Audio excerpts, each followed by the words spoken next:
Assalamualaikum viewers, welcome to my channel Tech Training Full চ্যানেলের পক্ষ থেকে আপনাদের সকলকে স্বাগতম। আমি আপনাদের সঙ্গে রিপন। আশা করি আপনারা অনেক ভালো আছেন। আমিও আপনাদের দয়ায় আল্লাহর রহমতে অনেক ভালো আছি। তো ভিডিওর থাম্বনেল দেখে অলরেডি বুঝে গেছেন ভিডিওটি কোন টপিক নিয়ে। তো আমি আজকে আপনাদের সঙ্গে যেই পিএলপি ফাইলটি শেয়ার করতে চলেছি সেই পিএলপি ফাইলটি হচ্ছে 7ই মার্চ উপলক্ষে আমার এই শুভেচ্ছা পিএলপি ফাইল, রাজনৈতিক শুভেচ্ছা পিএলপি ফাইল। আপনারা যদি এই শুভেচ্ছা পিএলপি ফাইলটি যদি ডাউনলোড করতে চান তো আপনাদেরকে পুরো ভিডিওটি মনোযোগ সহকারে দেখতে হবে, কারণ ভিডিওর মাঝখানে চারটি অংশে 4টি পাঁচ অধ্যায় থাকবে। সেই 4টি পাঁচ সংগ্রহ করার পর ডিসক্রিপশন বক্সে একটা পিএলপি ফাইলের লিঙ্ক দেওয়া থাকবে, আপনারা সেখান থেকে ডাউনলোড করে নেবেন পাসওয়ার্ড দিয়ে। তো আপনারা যদি না জানেন যে কীভাবে পিএলপি ফাইলটি ডাউনলোড করতে হয়, ডিসক্রিপশন বক্সে আমার একটা ভিডিওর লিঙ্ক আছে, আপনারা সেখান থেকে দেখে নেবেন যে কীভাবে একটি পিএলপি ফাইল ডাউনলোড করতে হয়। তো পিএলপি ফাইলটি ডাউনলোড করার পর পিএলপি ফাইলটি ইচ্ছা মতো কাস্টমাইজ করে নিয়ে আপনাদের ছবি, নাম সব কিছু ইচ্ছা মতো কাস্টমাইজ করার পর আপনারা চাইলে সোশ্যাল মিডিয়ায় ব্যবহার করতে পারেন।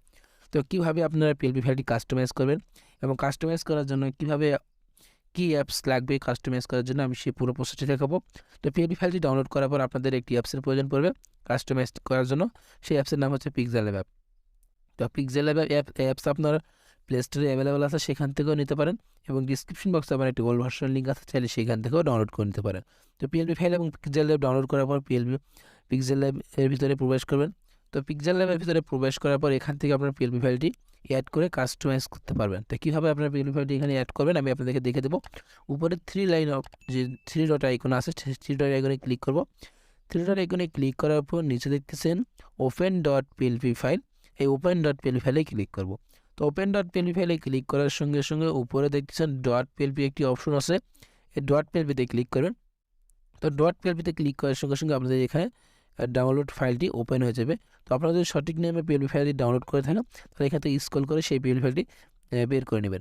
আর আপনাদের কাছে রিকোয়েস্ট, আমার এই ভিডিওটি যদি আপনাদের ভালো লাগে বা আমার এই শুভেচ্ছা পিএলপি ফাইলটি যদি 7 মার্চ উপলক্ষে এই পিএলপি ফাইলটি যদি আমাদের ভালো লাগে, অবশ্যই আপনারা আমার চ্যানেলটিকে সাবস্ক্রাইব করবেন এবং সবার আগে এই ভিডিওটি পেতে পাশে থাকা বেল আইকনটি প্রেস করে দেবেন। তো এখান থেকে আমার যে পিএলপি ফাইল, আমি এখান থেকে দেখুন আমি আপনাদেরকে দেখাচ্ছি, আমি এখান থেকে আপনার পিএলপি ফাইলটি বের করে দেব। পিএলপি ফাইলটি বের করার জন্য নিচের দিকে স্ক্রল করব। স্ক্রল করার পরে এখান থেকে দেখুন 7ই মার্চ যে পিএলপি ফাইলটি আমি এখানে সিলেক্ট করলাম। সিলেক্ট করার পরে এখান থেকে দেখছেন ওপেন অ্যান্ড অ্যাড, এই ওপেন অ্যান্ড অ্যাডে ক্লিক করার সঙ্গে সঙ্গে পিএলপি ফাইলটি এখান থেকে অ্যাড হয়ে যাবে। তো এখান থেকে চাইলে আপনারা ইচ্ছা মতো সব কিছু কাস্টমাইজ করে নিয়ে এটা আপনারা সোশ্যাল মিডিয়ায় ব্যবহার করতে পারেন। আর আপনাদের কাছে রিকোয়েস্ট, আমার এই শুভেচ্ছা পিএলপি ফাইলটি যদি আপনাদের ভালো লাগে অবশ্যই আমার চ্যানেলটিকে সাবস্ক্রাইব করবে এবং সবার আগে ভিডিও পেতে পাশে থাকা বেল আইকনটি প্রেস করে দেবেন। তো এখান থেকে আমি প্রথমে নাম চেঞ্জ করব। দেখুন এখান থেকে আমি 3টা জিনিস চেঞ্জ করে দেখাবো, ছবি, নাম এবং নিচে যে পদবিটা আছে এই পদবি চেঞ্জ করব। প্রথমে ছবিটির নামটি চেঞ্জ করার জন্য অবশ্যই নামের উপরে ডবল ক্লিক করবেন। ক্লিক করার পরে এখান থেকে আপনারা যে নামটি দিতে যাচ্ছেন সেই নামটি এখান থেকে আপনারা দিয়ে দিবেন। তো আমি এখান থেকে আমার নামটি দিয়ে দিলাম, জাস্ট আপনাদেরকে বোঝানোর উদ্দেশ্যে আমি আমার নামটি এখানে দিয়ে দিলাম। তো দিয়ে দেওয়ার পরে নিচে দেখতেছেন ইউটিউব কন্টেন্ট ক্রিয়েটর, এখান থেকে আপনারা যেই পদে আছেন বা আপনাদের ইচ্ছা মতো আপনাদের যেই শাখায় আছেন সেই শাখার নামটি এখান থেকে উল্লেখ করে দেবেন। আমি এখান থেকে দিয়ে দিলাম জয়পুরহাট জেলা শাখা, আমি এখান থেকে দিয়ে দিলাম জয়পুরহাট জেলা শাখা। তো আপনাদের ইচ্ছা মতো আপনারা যে কোনো জিনিস আপনারা এখান থেকে দিতে পারেন। তাহলে এখান থেকে দিয়ে দিলাম। তো দিয়ে দেওয়ার পরে একটি জিনিস এবার লক্ষ্য করতে হবে, এবার আমরা ছবি চেঞ্জ করব। তো ছবি চেঞ্জ করার জন্য একটি জিনিস আপনাদেরকে লক্ষ্য রাখতে হবে, সেটা হচ্ছে ব্যাকগ্রাউন্ড রিমুভ করে একটি ফটো নিয়ে আসতে হবে। আর আপনারা যদি না জানেন যে কীভাবে একটি ফটোর ব্যাকগ্রাউন্ড রিমুভ করতে হয়, ডিসক্রিপশন বক্সে আমার একটা ভিডিও লিঙ্ক আছে, চাইলে আপনারা সেখান থেকে দেখে নিতে পারেন যে কীভাবে একটি ফটোর ব্যাকগ্রাউন্ড চেঞ্জ করতে হয়। তো আমার অলরেডি কিছু ব্যাকগ্রাউন্ড চেঞ্জ করা ফটো আছে, এই ফটোটি অ্যাড করার জন্য উপরে প্লাস আইকনে ক্লিক করব। নিচে দেখতেছেন ফ্রম গ্যালারি, এই ফ্রম গ্যালারিতে ক্লিক করে একটি ব্যাকগ্রাউন্ড রিমুভ করে একটি ফটো নিয়ে আসবো, জাস্ট আপনাদেরকে বোঝানোর উদ্দেশ্যে। তো এখান থেকে আমি আপনাদেরকে বোঝানোর উদ্দেশ্যে আমি এখান থেকে দেখুন বঙ্গবন্ধু শেখ মুজিবুর রহমানের ছবিটি এখান থেকে বেছে নিলাম। চাইলে আপনারা এখান থেকে ছোটো বড়ো করে নিতে পারেন আপনাদের ইচ্ছা মতো। ছোটো বড়ো করে নেওয়ার পর নিচে দেখছেন টিক মার্ক, এই টিক মার্কে ক্লিক করার পর ছবিটি চাইলে আপনার এই কর্নার থেকে এরকম করে ছোটো বড়ো করে নিতে পারেন। তো ছবিটি ইচ্ছা মতো ছোটো বড়ো করে নেওয়ার পরে আপনার ছবিটি এভাবে সুন্দরভাবে এখানে বসিয়ে দিতে হবে।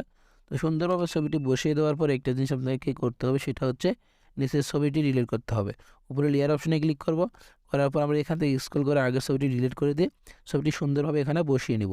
তো ছবিটি সুন্দরভাবে বসিয়ে নেওয়ার পরে চাইলে এটা আমরা সেভ করে সোশ্যাল মিডিয়ায় ব্যবহার করব। তো সেভ করার জন্য এখান থেকে আমরা সেভ আইকনে ক্লিক করব। চাইলে এখান থেকে আপনারা আরও অন্য কিছু চেঞ্জ করে নিতে পারেন, জাস্ট আমার কোনো আর সমস্যা নেই, আপনি একই সিস্টেমে সব কিছু চেঞ্জ করে দেবেন। এবার আমরা ছবি সেভ করার জন্য এখানে ক্লিক করে সেভ অ্যাজ ইমেজে ক্লিক করব। এখানে কাস্টমে ক্লিক করার পর আলটাতে ক্লিক করে সেভ টু গ্যালারি।